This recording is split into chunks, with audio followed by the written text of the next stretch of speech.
Hey everybody, it's Jason Wood from 11 O'Clock Comics, and we are back with another episode of Comics on Shelves for the week of Wednesday, January 4th, 2023.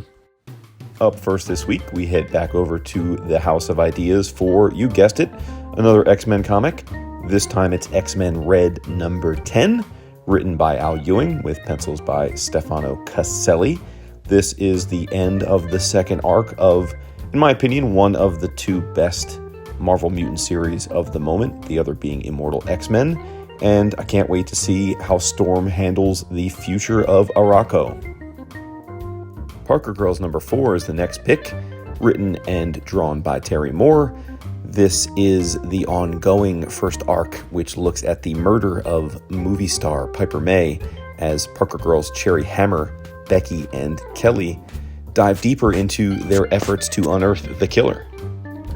If you're new to 11 O'Clock Comics, you may not realize that Matt Kinn is one of my favorite writers, and a big part of that is because he has always been terrific at telling awesome espionage comics, from Spy Sisters to Pistol Whip to Mind Management, and he's back again, this time with Spy Superb number 1, this time published by Dark Horse Comics. This is the first comic from his new imprint, Flux House, and it's also number 1 of a 3-issue limited series. I will leave it into Matt's hands to tell you a bit more about it because he describes it perfectly. It's John Wick meets Wes Anderson in a mystery thriller about a secret organization that's developed the perfect spy. What's not to love? Ablaze Publishing brings us Children of the Black Sun number 1, which is an English translation of a comic that came out about a year ago in Europe, written by Dario Ciccio with art by Letizia Cadonici and colors by Francesco Segala. What really piqued my interest on this one is the art. I had a chance to meet Letizia Cadonici at a con in 2022 and get a commission from her. She has been doing some work with James Tynion over on House of Slaughter, and her line is just impeccable. So I had no doubt I would at least enjoy the art on this one. I haven't read it yet, but from what I understand, it is a horror comic where essentially there are several cosmic events where the sun turns black, and we then fast forward to the kids that were conceived on that day are grown up now and pretty freaky people.